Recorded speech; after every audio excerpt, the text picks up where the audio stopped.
আজকে আমি আলোচনা করব রায়গঞ্জ লোকসভায় 7টি বিধানসভা ভিত্তিকের ফলাফল। এখানে রায়গঞ্জ লোকসভা 7টির মধ্যে বিজেপি 4টি, টিএমসি 2টি এবং কংগ্রেস 1টি আসনে বিধানসভায় লিড নেয়।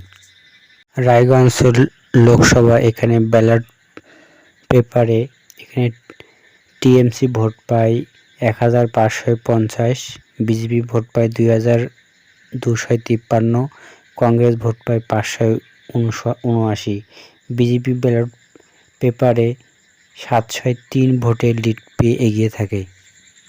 রায়গঞ্জ লোকসভায় প্রথম রায়গঞ্জ বিধানসভায় এখানে বিজেপি ভোট পায় 93,422 এবং টিএমসি ভোট পায় 46,663, কংগ্রেস ভোট পায় 14,477।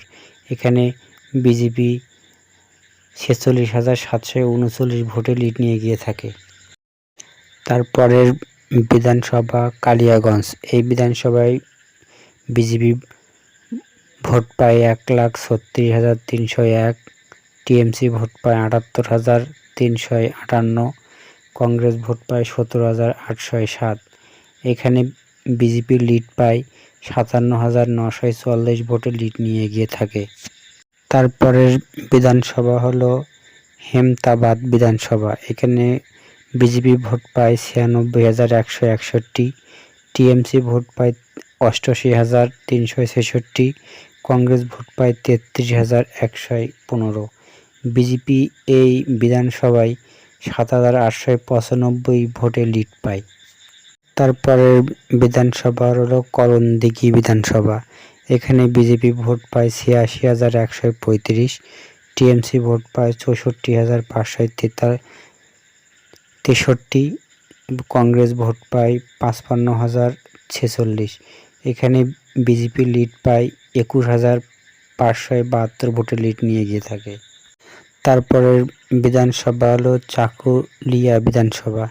এখানে বিজেপি ভোট পায় 51,774, টিএমসি ভোট পায় 58,653, কংগ্রেস ভোট পায় 59,825।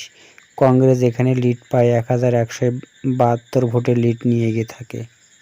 তারপরের বিধানসভা হলো গোয়ালখেপুর বিধানসভা। এখানে বিজেপি ভোট পায় 31,884, টিএমসি ভোট পায় 67,554, কংগ্রেস ভোট পায় 66,888। তৃণমূল কংগ্রেস এখানে মাত্র 666 ভোটে লিড নিয়ে এগিয়ে থাকে। তারপরের বিধানসভা হলো ইসলামপুর বিধানসভা। এখানে বিজেপি ভোট পায় 62,987, টিএমসি ভোট পায় 86,994, কংগ্রেস ভোট পায় 15,536। তৃণমূল কংগ্রেস এখানে 24,007 ভোটে লিড নিয়ে এগিয়ে থাকে। 2024 সালে রায়গঞ্জ লোকসভায় এখানে বিজেপি কার্তিক পাল তিনি ভোট পান 5,60,897। তিনি হলো 40.99% ভোট পায় এবং তার ভোট বৃদ্ধি পায় 0.91%। টিএমসি ভোট পায় কৃষ্ণ কল্যাণী, তিনি ভোট পান 4,92,736, তিনি ভোট পান, তার ভোট বৃদ্ধি পায় 0.68%।